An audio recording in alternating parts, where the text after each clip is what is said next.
Sobat JDIH, kembali lagi hadir JDIH KPU Sumut News yang akan menyampaikan berita terbaru dan teraktual. Sobat JDIH, KPU Provinsi Sumatera Utara telah melaksanakan bimbingan teknis PPID, Pejabat Pengelola Informasi dan Dokumentasi. BIMTEK ini dibuka langsung oleh Bapak Ketua KPU Provinsi Sumatera Utara dengan pemateri Bapak Yul Hasni.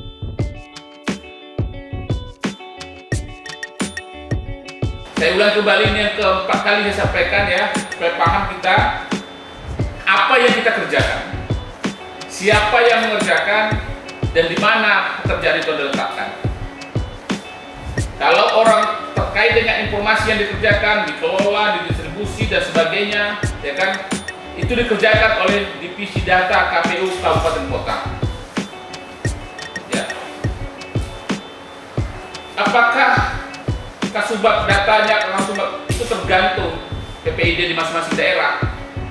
Kalau dia itu sektornya teknis silakan gitu. Ada yang dikerjakan. Nah, setiap pekerjaan Anda di mana Anda sampaikan? Oke, itu saya kira pengantar saya, teman-teman sekalian. Kalau nanti ada pertanyaan melalui moderator, nanti kita coba diskusikan.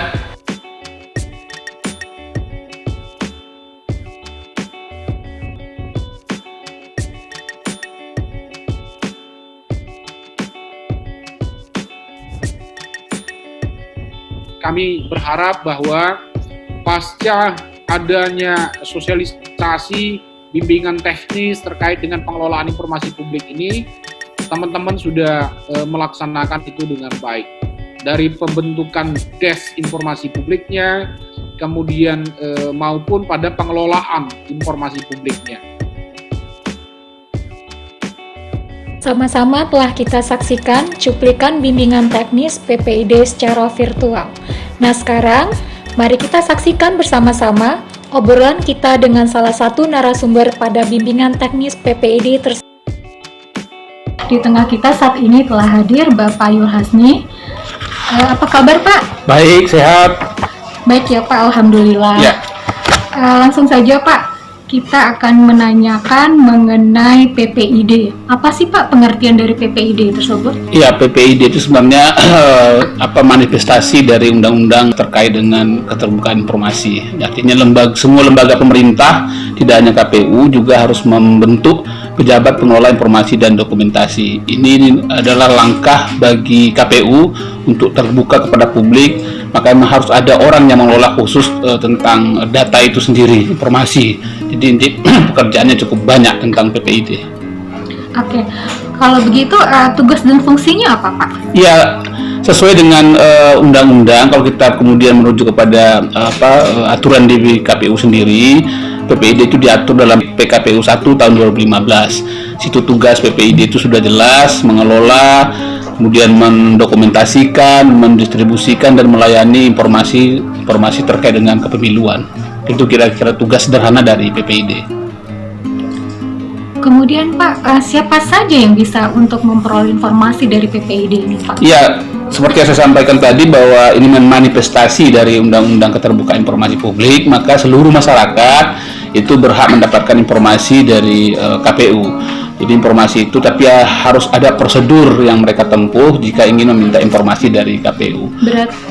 Berarti setiap orang bisa ya Pak? Setiap orang bisa mendapatkan informasi. Nah, sebenarnya kan di KPU itu ada berapa informasi sesuai dengan undang-undang juga, ada informasi yang berkala setiap saat serta-merta. Nah, informasi-informasi itu selalu disampaikan oleh KPU melalui laman dan informasi-informasi yang lain.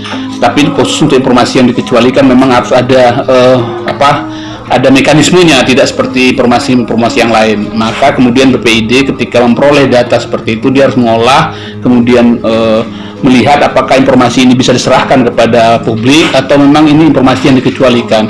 Kalau informasi yang dikecualikan, maka kemudian KPU atau PPID bisa menolak permintaan informasi yang disampaikan oleh publik itu. Kemudian bagaimana prosesnya Pak? Proses sebenarnya sederhana, tidak terlalu rumit. Jadi bagi masyarakat atau publik yang ingin datang mendapatkan informasi, kita juga menggunakan layanan yang via daring. Jadi ada alamat emailnya itu kemudian dengan yang disebut dengan ePPID. Jadi ePPID itu lebih untuk menggampangkan, memudahkan masyarakat tidak harus datang ke kantor KPU. Jika datang langsung ke kantor KPU juga ada desk pelayanan. Jadi mereka datang kemudian membawa identitas ataupun mengisi form yang sudah disiapkan oleh PPID, kemudian mereka nanti kita lihat apakah informasi yang mereka minta itu seputar terkait dengan kelembagaan. Kalau terkait dengan kelembagaan itu mereka butuh 10 hari untuk mendapatkan informasi itu. Tetapi kalau untuk tahapan itu cepat. Tahapan pemilu dan pemilihan itu hanya waktu 3 hari dan bisa diperpanjang menjadi 5 hari selama tambahan 2 hari. Jadi kalau terkait dengan kelembagaan itu memang waktunya cukup panjang bagi KPU untuk menjawab. Tetapi kalau terkait dengan pemilihan kita diberi waktu yang sangat terbatas. Ya, Sobat JDH, tadi telah sama-sama kita dengarkan informasi seputar PPID disampaikan oleh Bapak Yulhasni. Terima kasih atas perhatian yang telah diberikan kepada kami. Sampai ketemu pada JDH KPU News berikutnya.